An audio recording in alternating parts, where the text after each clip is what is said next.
como que o afeto influencia na tomada de decisão. Aquilo que nós sentimos, desde medo, raiva, tristeza, felicidade, vai interferindo no nosso processo de tomada de decisão, mesmo que a nossa emoção nada tem a ver com dinheiro. Cada pessoa vai ter as suas cicatrizes e essas cicatrizes vão influenciar no processo de tomada de decisão. Nós interpretamos situações momentâneas não com a visão real do hoje, mas com a dor do que foi vivenciado lá atrás. É um reflexo das experiências que nós vamos tendo. Onde que tu tá deslocando a tua atenção e será que eu não tô tão eufórico a ponto de estar negligenciando outras coisas que sejam importantes em relação ao meu dinheiro? As questões afetivas, elas modulam as nossas escolhas. Quanto mais cego nós estivermos, mais automáticos e impulsivos serão as nossas decisões. Então é importante que a gente consiga...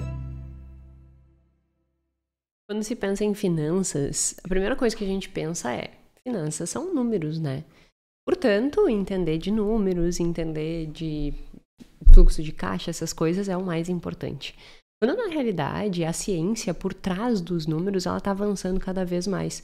E hoje a gente percebe, inclusive muito além do que finanças comportamentais pensava em abordar lá em 1974, 1979, quando começou essa história toda, né? O que eu quero dizer com isso?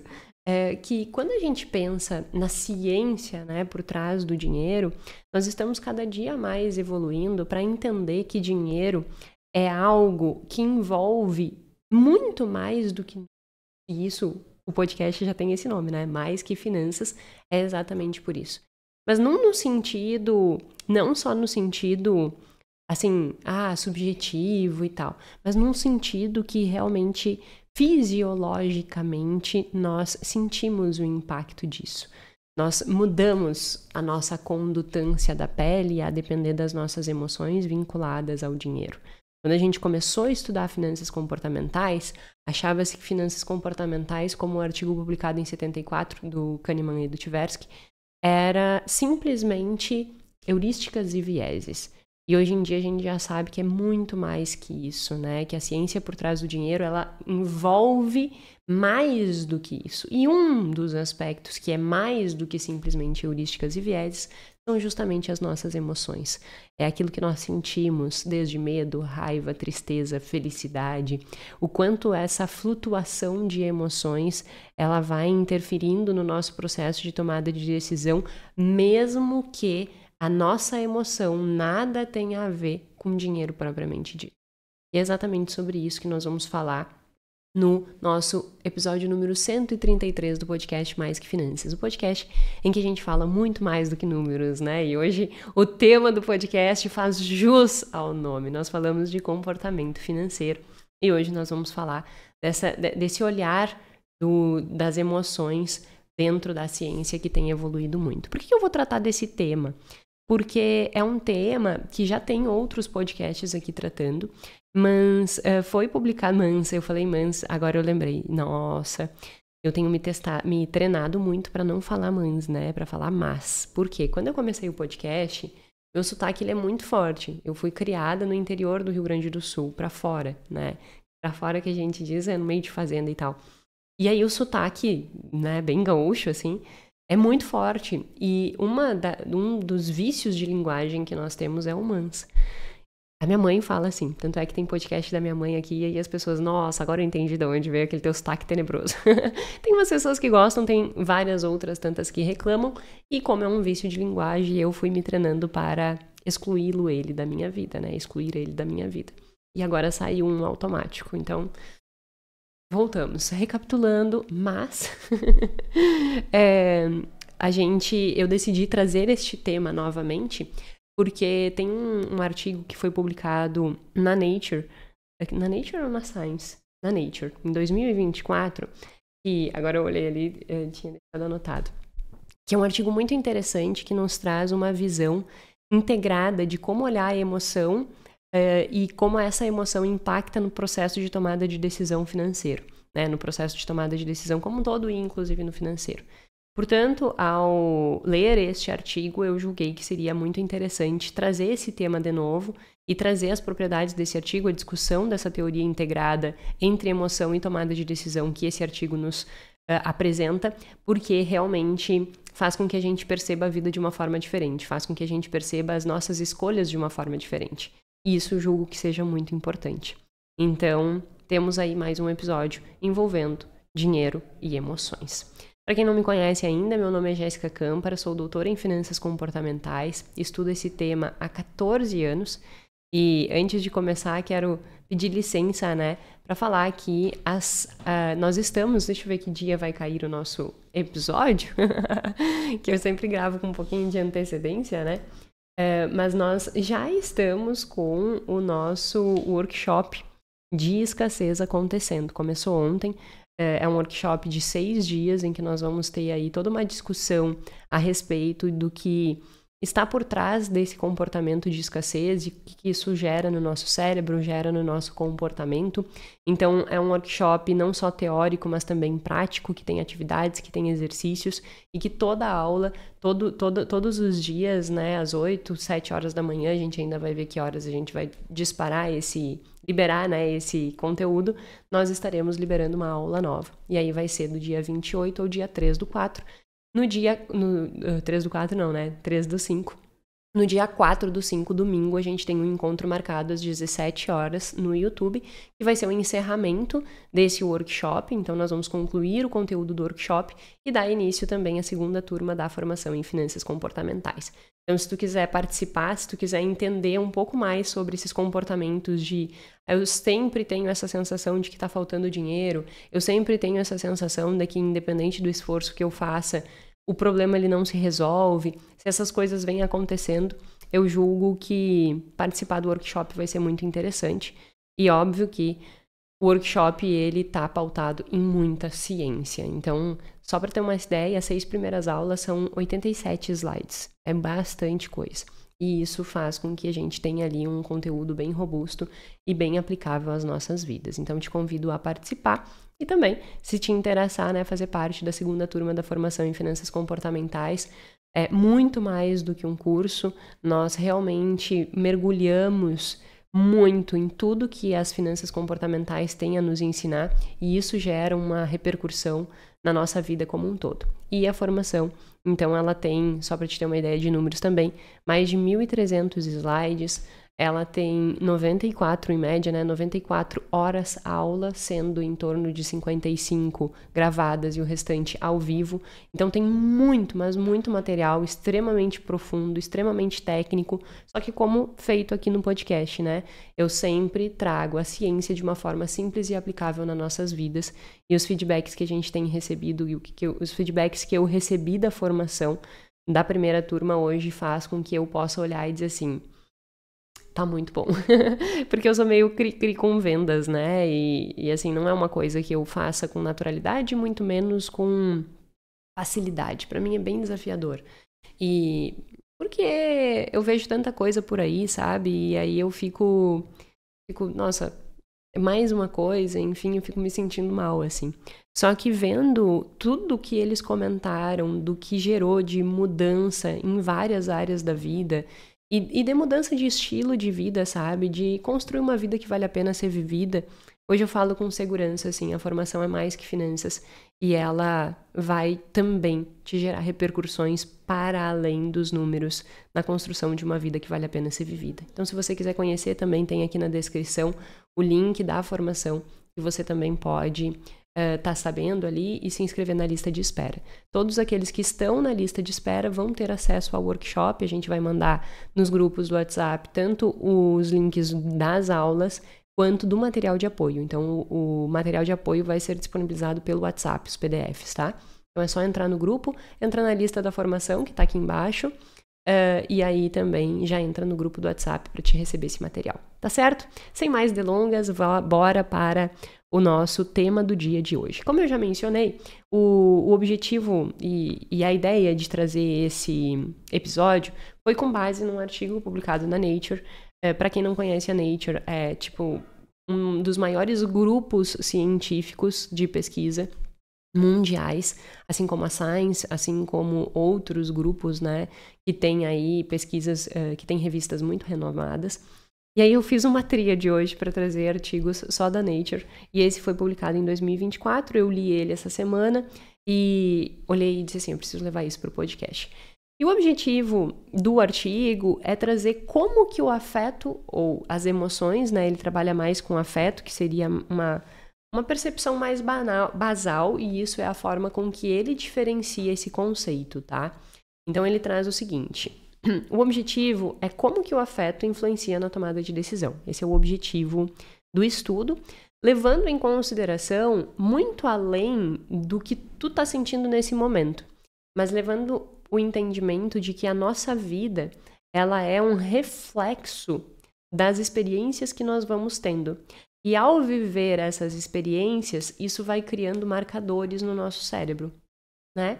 E aí esses marcadores vão direcionando o nosso processo de tomada de decisão futuro, que também vai estar relacionado com o contexto do momento.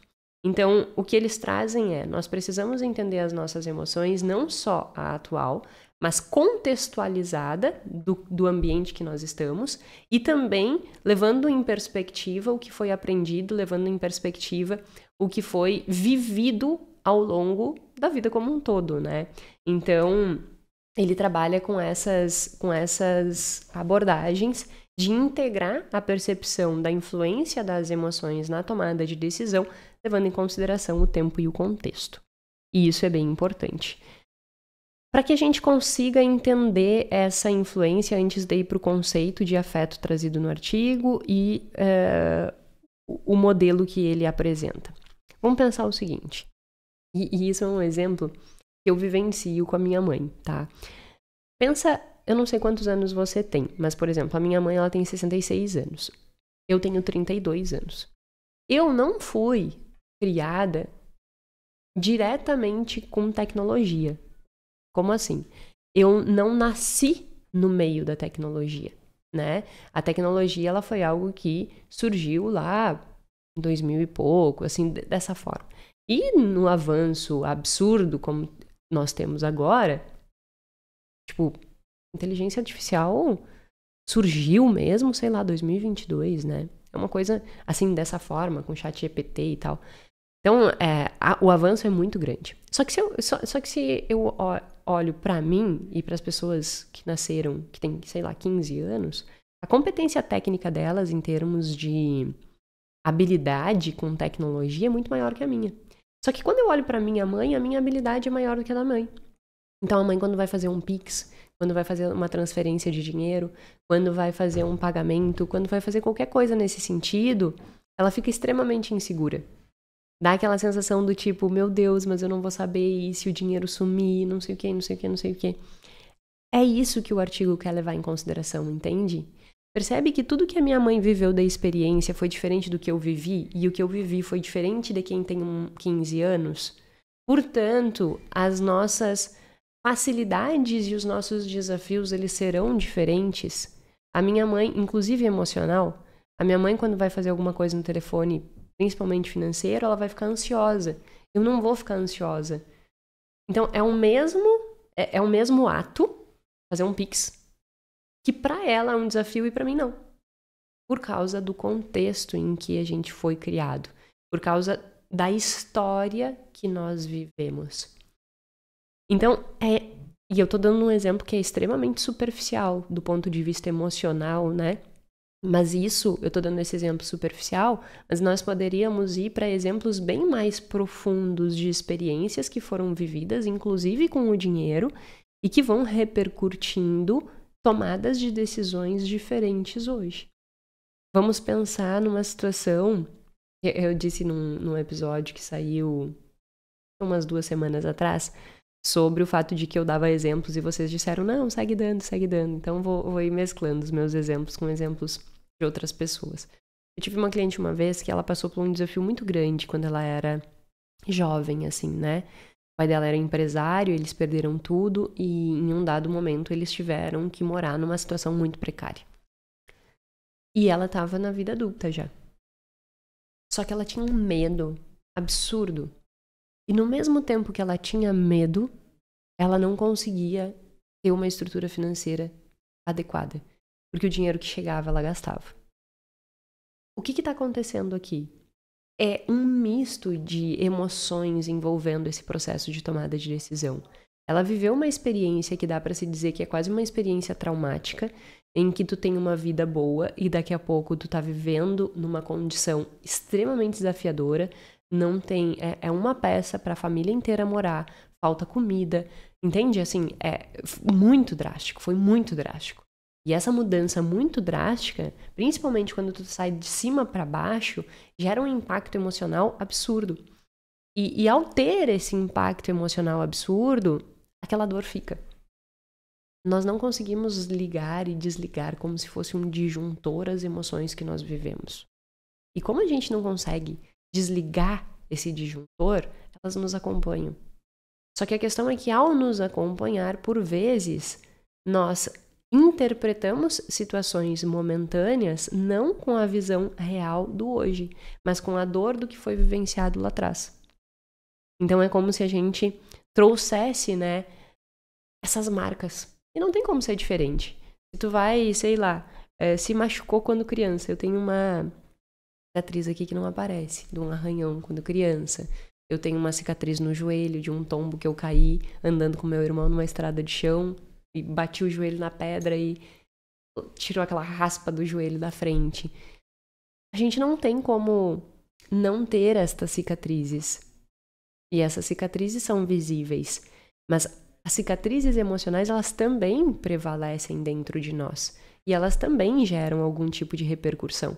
A diferença é que a gente não percebe tão claramente quanto a gente percebe um joelho quebrado, por exemplo. Um joelho quebrado que eu digo assim, hoje em dia eu não fico correndo em estrada de chão, né?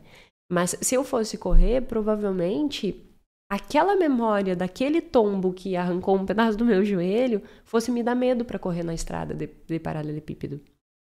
Então, isso é muito perceptível, né? A gente faz esse vínculo de uma forma muito fácil. Eu caí um dia, rasguei o joelho, então, quando eu for correr de novo, eu vou ter medo. E a gente consegue fazer esse vínculo de uma forma extremamente simples e rápida, uma associação rápida. Mas quando é emocional, como essa situação dessa minha cliente, a gente não faz tão fácil. A gente não consegue ter esse discernimento tão rápido de entender que as emoções, elas também deixam cicatrizes. E que as emoções com o dinheiro deixam cicatriz e que isso vai mudar a forma com que tu vai lidar com o teu dinheiro no futuro. Então, é exatamente isso que esse artigo traz. E é interessante porque ele vai além, né, das discussões de tomada de decisão que vão ficar ali naquele aspecto mais cognitivo. E todo o trabalho do Richard Thaler, do Daniel Kahneman, do Amos Tversky, que são as pessoas, né, os nomes mais proeminentes na área de finanças comportamentais, eles vão ter uma prevalência de discussões relacionadas com tomada de decisão com erros cognitivos. Eu priorizo o prazer imediato, viés escolha intertemporal. Depois que gastei um dinheiro, eu vou querer dar mais... manter, né, aquele gasto como se fosse, sei lá, que eu não queria dar esse mesmo exemplo, por isso que eu tava pensando num outro exemplo. Mas o exemplo que eu sempre dou é, vai na pizzaria e come muito mais pizza do que cabe na barriga. Por quê? Custos afundados, né? A gente dá muito valor pro dinheiro que a gente já gastou e aí se mantém fazendo exatamente aquela mesma coisa para compensar o dinheiro que já foi gasto. Isso é custos afundados. Eu tenho excesso de confiança por vezes, aversão à perda. Nós temos, Maria, efeito halo, nós temos dissonância cognitiva, nós temos uma lista gigantesca de vieses que não acaba, mas que não tem um olhar tão profundo para as questões afetivas, né? E esse artigo, ele traz justamente essa discussão de olhar para as questões afetivas dessa forma mais profunda, entendendo que cada pessoa vai ter a sua história, vai ter as suas cicatrizes e essas cicatrizes vão influenciar no processo de tomada de decisão. Eu correr na brita faz com que eu tenha medo porque eu já ralei o joelho dessa forma. Ralei é delicado da minha parte. Abrir o joelho dessa forma. Agora, essa minha cliente que viveu experiências muito traumáticas na infância, com 12 anos mais ou menos, ela já não faz esse vínculo tão simplesmente. E aí nós irmos nos desenvolvendo a nossa percepção para entender essas cicatrizes emocionais, isso faz com que a gente consiga ter mais discernimento na hora de tomar decisões no presente, né? E aí por isso que eu achei tão interessante essa discussão desse artigo. Com base nessas construções, ele diferencia o que é afeto do que é emoção, porque ele vai trabalhar muito mais com a discussão de afeto do que de emoção. Ele diz que afeto, ele é um estado mais contínuo, é como se fosse um estado mais basal, tá? Então, por exemplo, eu sou uma pessoa um tanto ansiosa, então no meu estado basal já vai existir esta ansiedade, e isso seria uma questão envolvendo o afeto, né?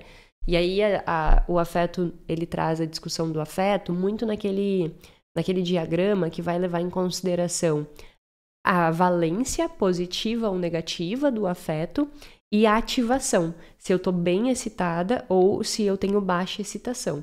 Elevada excitação é muita ansiedade, baixa excitação vai mais para depressão. Se eu tenho valência positiva e ansiosa, é eu esperando a próxima turma da formação, né? Se você acompanhou no meu Instagram, no final de semana a gente fez o evento, né? Eu tô gravando antes esse episódio, mas quando ele sair a gente já vai ter feito o evento. E eu estou ansiosa para o evento presencial nesse sentido positivo, né?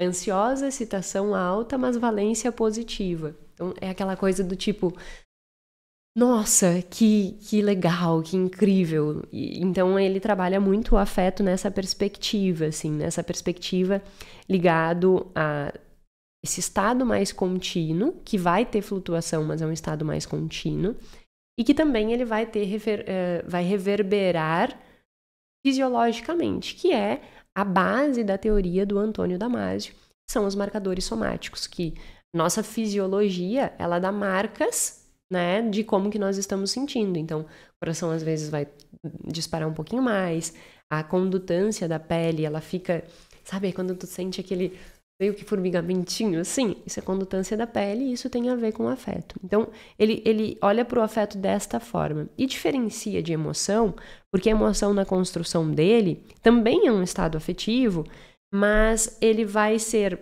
mais intenso, de menor duração e focada em um contexto bem específico. Então, ela vai ser bem... a emoção é uma expressão.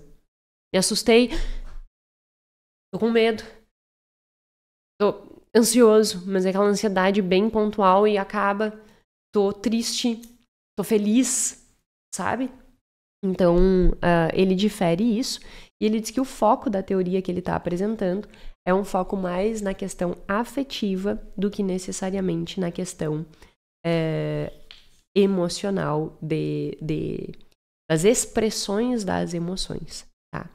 E a partir disso, ele busca desenvolver uma teoria que integre toda essa questão que eu mencionei de tempo, de experiências vividas, e que também leve em consideração o fato de que racionalidade não existe, né? No sentido tradicional da palavra racionalidade. Nós não somos seres racionais. Ele parte no artigo, desde a discussão da teoria da utilidade esperada, mostrando que a teoria da utilidade esperada ela tem erros muito grandes do ponto de vista de contextualização do que é um ser humano. Porque ela parte do pressuposto, por exemplo, de que nós temos preferências estáveis. E, meu Deus, definitivamente uma coisa que a gente não tem é preferência estável, né? As pessoas mudam muito, mudam muito. Se nesse momento alguém te disser assim, conta comigo para sempre para isso, esse para sempre não é real. Porque esse para sempre é para sempre hoje, não é amanhã. Então, essas construções, assim, né, de que realmente a gente tem uma alteração das preferências e isso vai fazendo com que, inclusive, o nosso olhar seja diferente a depender do momento que nós estamos vivendo. Então, ele parte dessa discussão, ele também fala, né, das questões de que nós temos que... É difícil, mas nós temos que entender que o nosso processo de escolha hoje, e isso o Kahneman discute muito bem, por meio do viés do Pico-Fim, Nós temos que olhar para as nossas escolhas hoje e entender que a nossa memória, ela também é distorcida. Porque a gente não faz um somatório de todas as vivências que nós tivemos. É como se a gente olhasse a nossa vida e nós sempre valorizássemos picos e exatamente o momento que nós estamos vivendo. E esta valorização altera a forma com que a gente decide. Se, num determinado momento da tua vida, tu tá numa situação extremamente estressante agora, e eu te perguntar, e eu te pedir para te tomar uma decisão, tu vai tomar uma decisão envolta na emoção atual. Mas sem pegar um somatório da tua vida como um todo, entendeu? Então isso é um outro ponto bem relevante. O nosso processo de tomada de decisão, ele sim vai ser pautado em experiências, só que a nossa memória, ela é distorcida. Ela é distorcida. E essa distorção faz com que, por vezes, nós também cometemos erros. Então, partindo de toda essa discussão, ele traz uma teoria que relaciona tomada de decisão com afeto. E ele desenvolve essa teoria com base em 3 pilares. Os pilares são esses. Ele diz o seguinte: o afeto, ele é informação, ele é motivação e ele é holofote, destaque. Portanto, quando a gente olha para a nossa tomada de decisão, nós temos que entender que a forma como nós estamos, nosso estado emocional, nosso afeto, ele vai servir como um sinalizador de atenção, eu já vou explicar cada um, como motivação e como holofote. Como assim? Depois eu vou dar um exemplo bem prático, que daí vai ficar bem fácil de entender, tá bom? Mas vamos começar pelo como informação. Como eu me sinto sobre isso, tá? Como assim, Jéssica? É como se o afeto, ele fosse um tag. Sabe quando tu vai... Eu não sei se você usa, gente, na Plano A, o ClickUp. E a gente consegue taguear, né? Cada caixinha, assim, cada coisa que nós estamos fazendo, a gente consegue taguear. Ah, isso é tal coisa, isso é, né, criar tags. O afeto é uma tag. O afeto é exatamente uma tag positiva ou negativa quando você está observando ou tomando uma decisão em relação a um objetivo, em relação a um objeto, em relação a uma circunstância, em relação a um serviço que tu está contratando. Vai colocar essas tags positivas ou negativas. Então, essas tags positivas ou negativas, elas são informacionais, por isso que é tão importante levar em consideração a emoção no processo de tomada de decisão. Porque sem a emoção no processo de tomada de decisão, como que tu ia taguear aquilo de uma forma positiva ou negativa? Ó, vamos pensar num exemplo. Depois eu reformulo o exemplo para ficar mais didático ainda, né? Mas vamos pensar num exemplo. Uma pessoa, ela vai tomar uma decisão em relação à troca de um carro, tá? Sinalizar se aquele carro é positivo ou negativo, isso é o teu afeto gerando essa tag informacional. Tu tem toda uma experiência que tu já viveu em termos de quais são os atributos de um carro que para ti você julga como relevante, né? Então você já construiu essa memória afetiva do que para ti é um carro bom e do que para ti é um carro ruim, que a tua pode ser diferente da minha, que vai ser diferente do João, da Maria, do José. Cada um vai ter a sua própria experiência. Exatamente isso que ele trata aqui no artigo. Então, a partir disso, quando tu vai tomar uma decisão de carro, te colocam 2 carros na tua frente. Tu vai dar uma tag para esses carros. Esse eu gosto mais, esse eu gosto menos. Entende que o teu processo de tomada de decisão, ele está envolvendo como que tu te sente em relação àquilo? Então, a decisão de comprar um carro, ela vai estar envolta em como tu te sente em comprar aquele carro. É por isso que o artigo ele nos sinaliza que o afeto é uma informação que vai ser levada em consideração no processo de tomada de decisão e não tem como ser diferente. Porque você vai olhar para o carro e você vai dizer, eu gosto ou não gosto. Essas características me atraem, essas características não me atraem. Tem gente que vai gostar de um carro mais esportivo, tem gente que vai gostar de um carro mais alto, tem gente que não vai dar nenhuma atenção para carro. O meu marido adora carro. Pra mim, me levando e me trazendo de uma forma segura e confortável, tá ótimo, né? Então eu vou dar uma importância para carro menor. E essa importância para carro menor, minha atribuição ao carro, vai fazer com que eu tenha uma menor predisposição de querer investir dinheiro nisso. Enquanto o Gui vai ter uma maior predisposição em querer investir dinheiro nisso, porque ele valoriza mais isso. Então, tu tem que entender que o que tu sente em relação a determinada coisa vai fazer com que tu tenha uma predisposição de gastar mais ou menos com aquilo. Vai te dar essa tag informacional. E é importante que essa tag emocional influencia, porque por vezes a gente pensa assim, mas isso é péssimo. Não! Porque imagina nós desconsiderarmos o que nós sentimos em relação às coisas. Por exemplo, do que eu sempre defendo, tu precisa ter brilho no olho para trabalhar no que tu trabalha. Para mim é inadmissível uma pessoa trabalhar no que não gosta. Vai ter uma vida terrível. O que eu tô querendo dizer aqui? Como que tu te sente com o teu trabalho? Se tu te sente mal com o teu trabalho, se tu te sente que é uma obrigação fazer o que tu faz, que é só pelo dinheiro, tu te sente mal, a tua tag é negativa. Então a tua sensação vai ser sempre ruim em relação àquilo. Tu vai sofrer, tu vai te preocupar mais, não vai viver bem.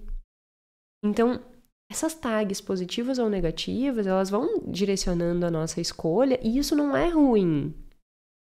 Pelo contrário, isso faz com que tu consiga viver uma vida que vale a pena para ti. Então é importante que a gente consiga ter um olhar para essa pergunta. Como é que eu me sinto diante disso? Porque, mais uma vez, é muito fácil nós conseguirmos perceber que temos medo de correr numa estrada de asfalto porque eu caí e bati o joelho. Mas é muito mais difícil a gente conseguir compreender que, nossa, eu tenho medo de lidar com o meu dinheiro porque lá na infância a gente viveu um caos. E lá na infância meu pai faliu e a gente passou poucas e boas. Se tu consegue compreender como que tu te sente em relação a isso, tu deixa de ter um olhar distorcido e passa a ter um olhar real. O meu medo está relacionado àquilo.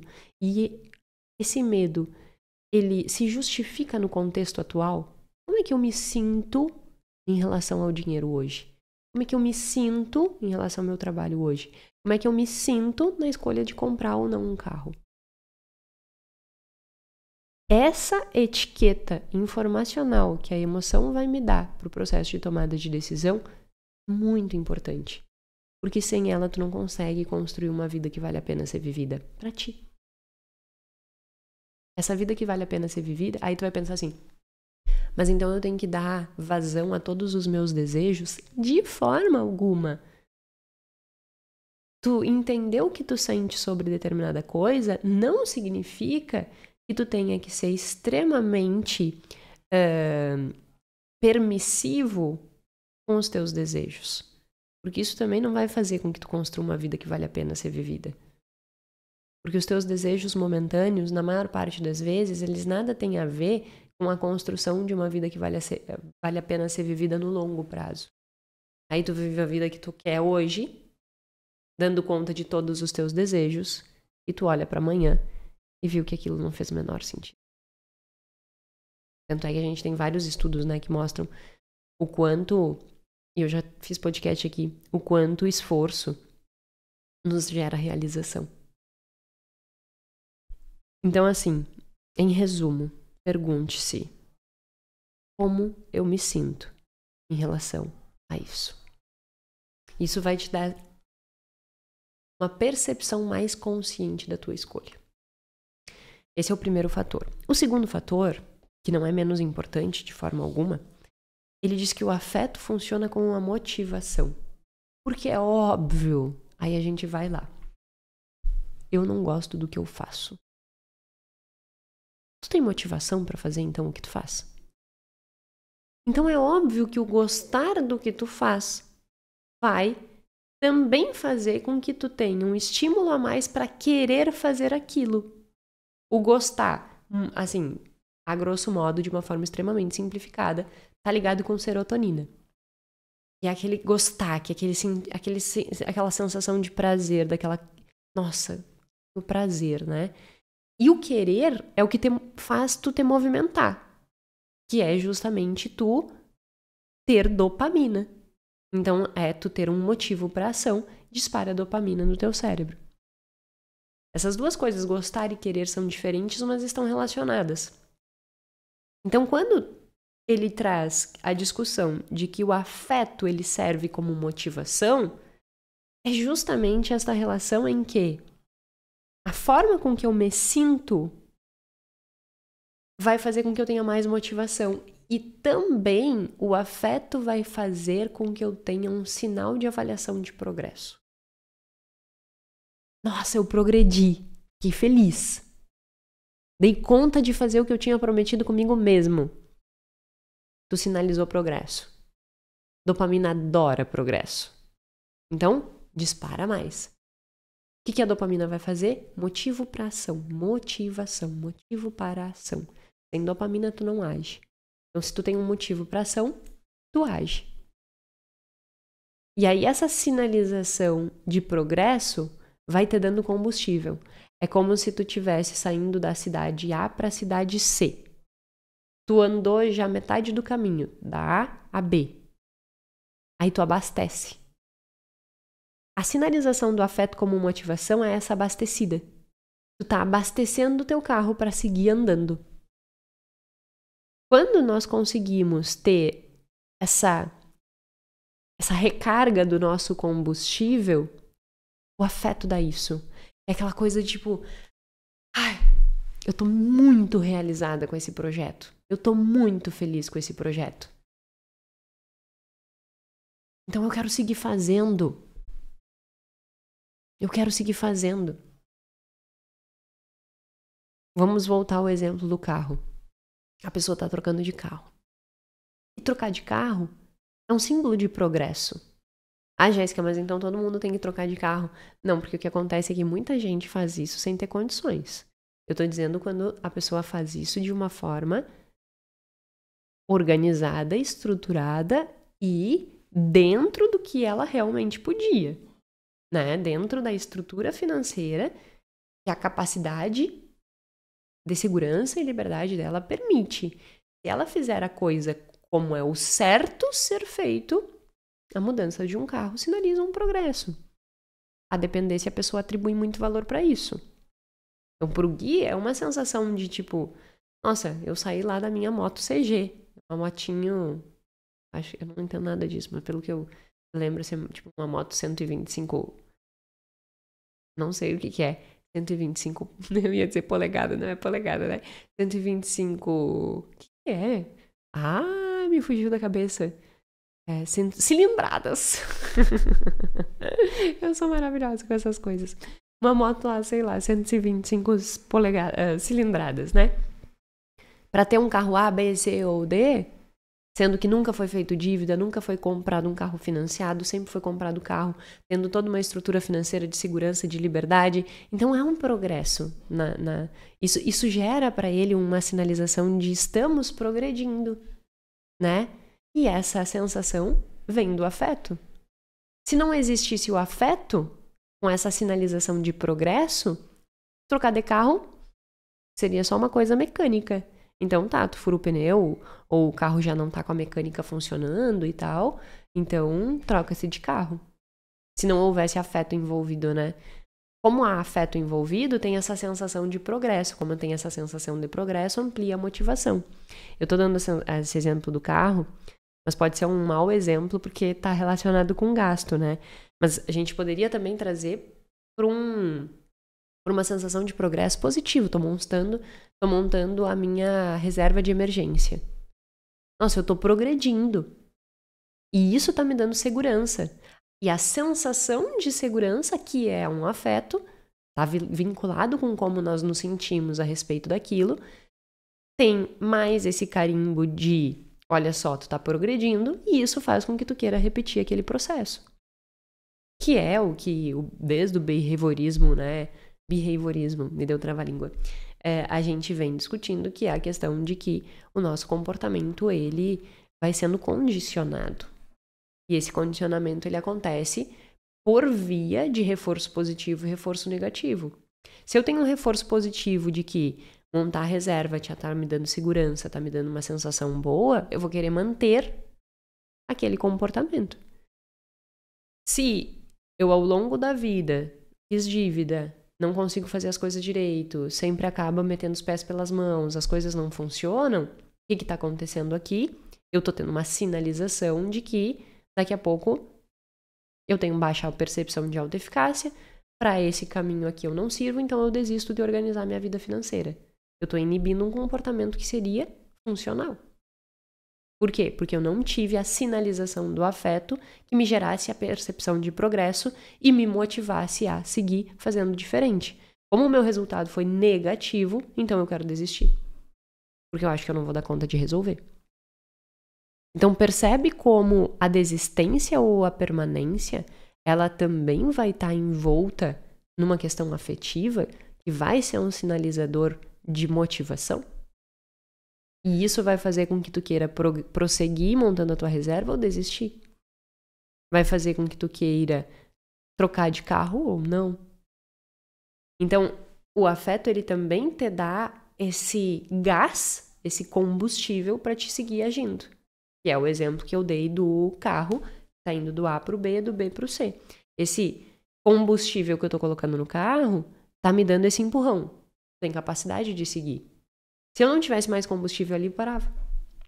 E eu não chegava no meu destino. Então, para ver o quanto importa, né? E eu vou falar emoções, mas como eu disse, o artigo ele se centra em afeto, na diferenciação de conceito que eu já disse. Mas o quanto importa a emoção no nosso processo de tomada de decisão é muito mais do que a gente possa imaginar. Tu vai no mercado e tem emoção envolvida. Tu vai lá e aí tu olha aquela coisa, tu queria comer muito, e aí te dá aquela coisa, chega a dar água na boca. Isso é um marcador somático, te dizendo assim, que delícia, eu quero comer isso, então eu quero comprar isso. Então, o afeto despertou o desejo que te deu a motivação que fez com que tu agisse naquela direção que é adquirir aquilo. E ele pode nos levar para o bom ou para o mal.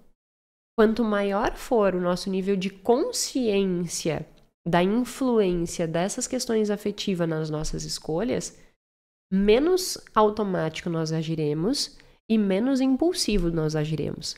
E nós saberemos que as emoções elas estão influenciando, mas nós teremos capacidade de analisar elas, de ter consciência delas. E quando a gente consegue ter consciência delas, isso faz toda a diferença. Porque daí tu já não age mais só movida pelo teu desejo, pela tua paixão. Tu entende que aquilo ali tá envolvendo desejo e paixão. Só que tu tá entendendo que também, e por vezes fazer aquilo naquele momento tá fazendo com que tu abra mão de outro grande desejo e uma paixão, que é, por exemplo, construir uma vida com bem-estar financeiro, segurança e liberdade. E aí tu começa a ter essa capacidade maior de ponderar o teu processo de tomada de decisão. De fazer escolhas mais assertivas, contextualizadas na tua vida e nas tuas experiências. Então essa questão, né, do afeto é muito importante para a motivação, porque vai estar relacionado com avaliação de progresso e metas. Então vai fazer com que tu tenha, a meta é chegar no ponto C, então tem que sair do A pro B pro C, tem que abastecer no B. Então sinaliza o progresso e aí eu vou para minha meta, tá certo? Então, nós já falamos do afeto como informação, do afeto como motivação. O último é o afeto como holofote ou destaque. O que significa isso? A depender de como está teu estado emocional, teu estado afetivo, tu vai dar mais ou menos atenção para determinada coisa. E isso acontece de uma forma extremamente automática, tu não percebe. Se tu tá querendo trocar de carro, a tua atenção desloca pro carro. E tu tá querendo trocar de carro, na maior parte das vezes, porque tem uma questão afetiva envolvida. Não é porque simplesmente tu... eu quero trocar de carro porque o meu carro mecanicamente não tá mais funcionando. É muito raro que alguém fique 15 anos com um carro, que daí tenha uma explicação realmente, simplesmente racional pra troca desse carro. Meu carro tem 15 anos. E a manutenção já tá muito cara. Ele já tem um problema crônico no motor, então é por isso que eu tô querendo trocar. É raríssimo as pessoas que ficam 15 anos com o mesmo carro e que vão ter essa justificativa. Na maior parte das vezes, o que tá motivando a troca do carro é a questão afetiva. Então, com essa questão afetiva, vai dar mais atenção deslocada para aquilo. Tudo que tu tem mais sentimento envolvido, tu vai direcionar a tua atenção para aquilo. Quero trocar de casa, quero comprar uma casa, um financiamento de uma casa. Vou ter a minha atenção deslocada para aquilo. Quero montar minha reserva de emergência, quero montar minha segurança, quero montar meu investimento de longo prazo. A tua atenção vai estar deslocada para isso. E assim sucessivamente.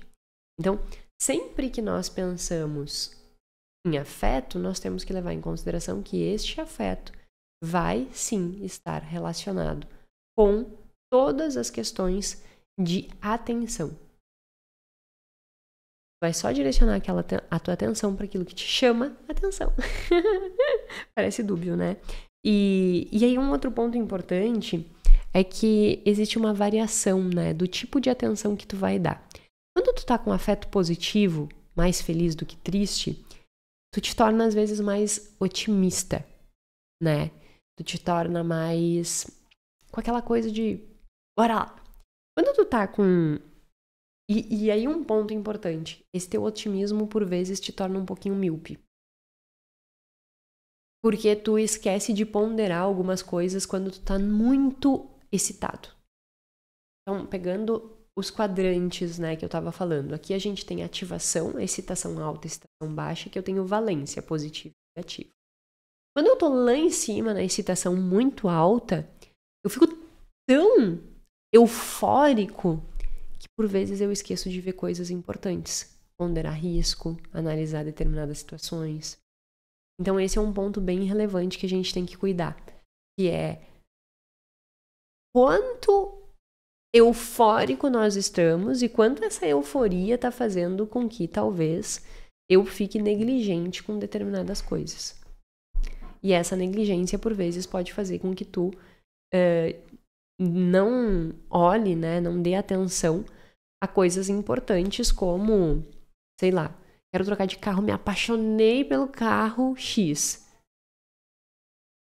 Mas não pesquisei que esse carro tem um problema crônico de, sei lá, câmbio. E aí acontece que o câmbio eu compro e o câmbio traga. Eu segui só porque eu já estava nesse exemplo, né? Mas várias outras coisas a gente pode tomar decisões meio cegas, assim, meio míopes por causa dessa excitação. Então esse holofote, esse destaque a gente tem que cuidar. É esse ponto, sabe? Onde que tu tá deslocando a tua atenção e será que eu não tô tão eufórico a ponto de estar negligenciando outras coisas que sejam importantes em relação ao meu dinheiro? E óbvio, né? Eu tô trazendo essas coisas relacionadas com o processo de tomada de decisão com o dinheiro, mas elas se aplicam em várias áreas da nossa vida. Em resumo, os 3 tópicos que nós abordamos. A atenção, ela vai ser uma informação, a atenção vai lidar como motivação e a atenção vai lidar como holofote. Atenção. Afeto, né? Vamos rebobina. Afeto vai te dar uma informação, afeto vai te dar motivação, afeto vai te dar um holofote. Isso pro dinheiro, isso pra comida, isso para as tuas escolhas de relacionamento. Então isso pode ser aplicado para qualquer área da nossa vida. E eu acho que isso é o tão interessante de finanças comportamentais e processo de tomada de decisão. As decisões que nós tomamos, elas não são só sobre dinheiro. São sobre tantas outras coisas, né?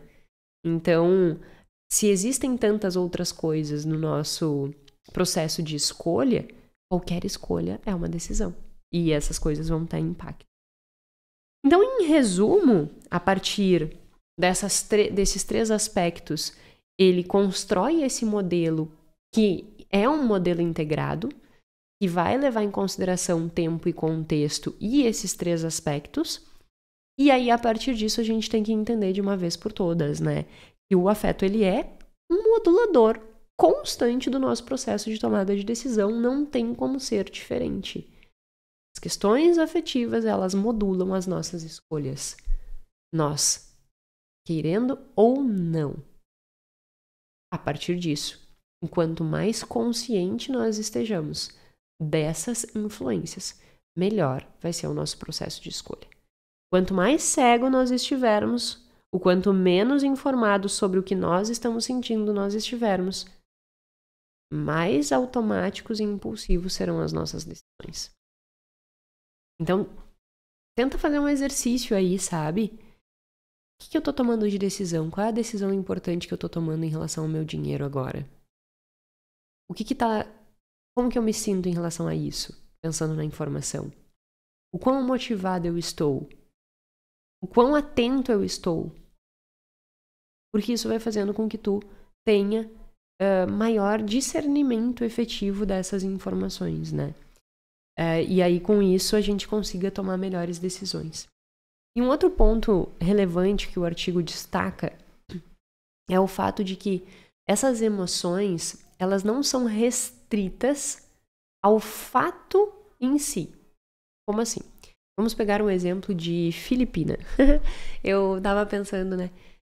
Para eu dar outros exemplos, eu tenho que criar personagens fictícios. A gente já tem a Antônia. Mas aí eu tinha que criar outro personagem e aí eu criei a Filipina, porque eu não queria que o nome fosse um nome que pudesse remeter a alguém. E Filipina eu não conheço nenhuma, então eu botei o nome de Filipina. Digamos que a Filipina, ela teve um dia extremamente estressante, tá? E aí agora eu vou mostrando como que esse afeto, ele é um modulador e como tu pode fazer essa atividade de tentar identificar o que está acontecendo na tua vida. Então pensa que a Filipina, ela teve um momento muito estressante no trabalho. E que ela chegou em casa e ela teve uma discussão muito séria com o marido. Porque eles tinham discordâncias em relação ao comportamento que cada um tinha do trabalho. Um tinha uma dedicação muito grande para o trabalho. O outro não achava que aquele tipo de comportamento era adequado. Estava sempre achando que era esforço demais em prol do outro e não em prol de si mesmo. E aí havia esse conflito de interesses, em que um olha para o trabalho e diz assim, eu preciso me esforçar, a Filipina olha e diz assim, eu preciso me esforçar, preciso entregar mais. Então o meu desafio que eu tive no trabalho é porque a gente está com um projeto muito, muito, muito complexo e a gente não consegue avançar, teve um problema na execução e aí ela está muito nervosa com isso, aí chega em casa com essa carga toda emocional e o marido ainda diz que ela se preocupa demais com o trabalho, que isso vai matar a vida dela, aí, conflito. Aí a Filipina diz assim, como é que eu tô me sentindo? Mal, estressada. Aí ela pensa assim, eu preciso relaxar, eu preciso descansar a cabeça, eu preciso pensar em outra coisa, eu preciso relaxar. Aí que a Filipina relaxa, pega o telefone e começa a olhar aplicativo de loja. Aplicativo de loja. Aí surge lá um relógio. Sei, tô chutando. Que a Filipina queria muito aquele relógio. Aí a Filipina olha e diz assim, eu preciso comprar. Não vou encontrar outra oportunidade como essa. E diante de tudo que eu tô vivendo, eu mereço comprar um relógio. Ó, o afeto deu uma informação. Eu tô me sentindo mal, eu preciso regular essa informação. Ver o relógio despertou um desejo. Então, esse desejo também está relacionado com afeto. Afeto é relacionado à motivação. Eu quero comprar. E o afeto também sinalizou um enfoque, um destaque para aquele relógio. E talvez se ela não estivesse se sentindo tão mal, ela não daria uma atenção tão grande para aquele relógio. E aí percebe que um problema que foi lá no trabalho, mais um problema com o marido, desencadeou um comportamento que foi lá a compra do relógio. O que a gente quer dizer com isso? As questões afetivas, elas influenciam o teu comportamento com o dinheiro, mesmo que estas questões nada tenham a ver com dinheiro. Por isso que é tão relevante a gente ter esse olhar, né, mais sensível pro que a gente está se sentindo, como que eu tô me sentindo. Porque senão vai desencadeando um tipo de decisão a partir de como que tu tá te sentindo, que na maior parte das vezes são decisões ruins. São decisões que te levam para um mau caminho e não para o bom caminho. E que se tu tiver um ímpeto de perceber o funcionamento disso nas suas escolhas, consegue evitar más escolhas com teu dinheiro, com a tua alimentação, com a tua vida, com tudo. Com teus relacionamentos. E isso vai fazendo com que tu viva melhor. Tomar boas decisões é um processo. E é um processo de autoconhecimento. A gente acha que tomar boa decisão é simplesmente aprender a fazer lógica de raciocínio. E tá longe disso. Porque a lógica de raciocínio ela vai partir de uma questão afetiva, como a gente aprendeu aqui hoje. Então, quanto mais tu souber de como que tu te sente, mais lapidado será o teu processo de escolha com teu dinheiro ou com qualquer área da tua vida. Por isso é tão importante a gente aprender sobre o processo de tomada de decisão, cada vez mais a fundo. Espero que esse podcast tenha aberto teus olhos um pouco sobre isso e que tu consiga analisar de uma forma mais ponderada essas decisões. E quando eu falo mais ponderada, é levando em consideração a parte afetiva. Parece dúbio, né? Para que tu pondere mais. Mas tu tá falando de afeto? Não, mas é exatamente isso. É para que tu pondere considerando como tu tá te sentindo em relação àquilo. E tantas outras coisas, né? O processo de tomada de decisão tem um módulo inteirinho na formação em finanças comportamentais. O segundo módulo é só sobre isso. E o restante da formação, ela vai te ajudando a desenvolver essa capacidade de autoconhecimento e para nós chegarmos também em uma outra etapa que é limpar a nossa decisão, né? A higiene da decisão. A partir de tudo que eu aprendi, como que eu limpo a minha decisão e torno ela mais assertiva na construção de uma vida que vale a pena, de uma vida que realmente faz sentido para mim, né? Que vai levar ao bem-estar e à satisfação, ou seja, a felicidade. Então, a formação tem bastante conteúdo sobre isso. Se o que nós discutimos aqui te interessa, te convido também a conhecer a formação, participar do workshop mais uma vez, porque, sem dúvida nenhuma, é nós irmos cada vez mais fazendo essa limpeza no nosso olhar. Tá certo? Meu muito obrigada por hoje. Te convido a acompanhar mais uma vez o workshop. Está sensacional eu fazendo minha falsa modéstia, né? Mas eu acho que realmente o conteúdo tá muito bem construído, assim, muito bem embasado cientificamente e eu dou muito valor para isso, né? Ele é mais do que um workshop para abrir vendas, ele é um workshop que tu não vai perder teu tempo lá, porque realmente isso é conteúdo de verdade. Não é um cursinho gratuito que eu passo o tempo inteiro falando da formação. Eu falo 1% da formação.